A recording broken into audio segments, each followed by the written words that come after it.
So you're thinking right about now, oh my goodness, Craddock, how many variations of Vyr Cold Chantodo can you bring up for Nephalem Rifting?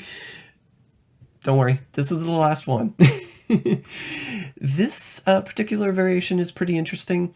You're more going to want to seek out the Captain Crimsons for, I would say, pushing, for speeds, even for greater of speeds. Not so much for Nephalem Rifting, you wouldn't see this quite as much, but it does make for a very nifty Nephalem Rifting setup. So if you're worried about the clones and Zodiac, this is another build that you can actually run to circumvent the issue of the clones killing off your density. Running the Captain Crimsons, because you don't need to use the Obsidian Ring of the Zodiac anymore. You do, however, with this particular setup, need to hit a certain level of cooldown, at least 75% cooldown, to reduce the GCD of Archon Teleport down to 0.5 seconds, which would be as quick as you could move.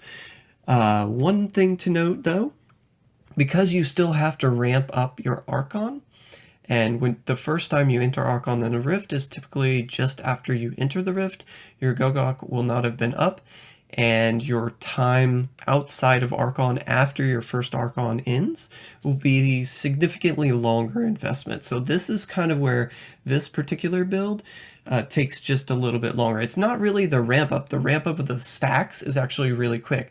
It's just your cooldown is going to have a longer, since it's a set duration, because all we're using is just straight cooldown to reduce Archon. It's actually a pretty cool concept. You don't have In-Geom, you don't have Zodiac, you know, so you just have this standard duration, which could be appealing if you know, are sort of more of looking for more of an easygoing setup that you don't have to worry about variances here or there.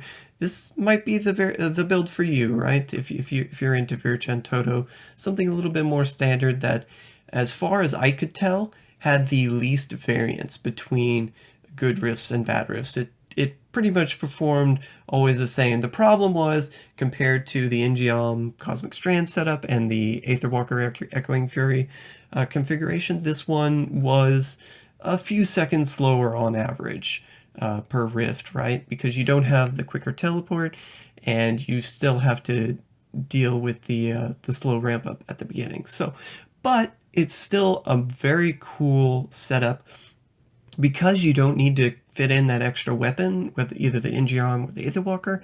We have such high cooldown, you can drop both the Zodiac and the weapon slot can be fit in with Echoing Fury, again giving us that extra movement speed in between our Archon teleports, and also giving us that quicker ramp up for our Vyr Archon stack count.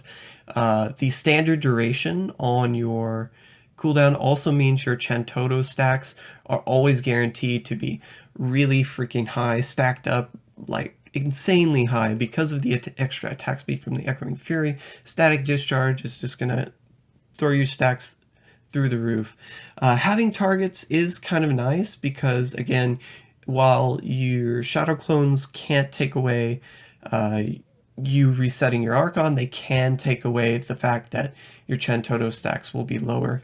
So it's still a push and pull a little bit with this build, but I feel it's a strong showing. It's the most defensive of the setups because you can keep the Halo of Carini, and because we have the Echoing Fury, we can also set up a different rune here. We're actually running Point of No Return. I just kind of feel like with the longer first cycle of Archon, running the stun rune here that stuns enemies for 5 seconds is just really convenient because you can stay outside of Archon longer and just plop down the bubble and stun every enemy near you, and that way you can spend a little bit more time outside of Archon resetting your cooldown, and then after that it's a lot quicker, right? But it's just a pretty fun rune to equip as well, because when you pop it inside Archon, you still get the stun. So you're cruising through the rift like stunning everything, right? It's just kind of fun to play around with. I thought this would be kind of just a fun, kind of nice build that you could put together if you want to, perhaps a little bit later in season once you've got the perfected cooldown rolls, if this might appeal to you. Anyways, yeah, just wanted to show it off, and thank you.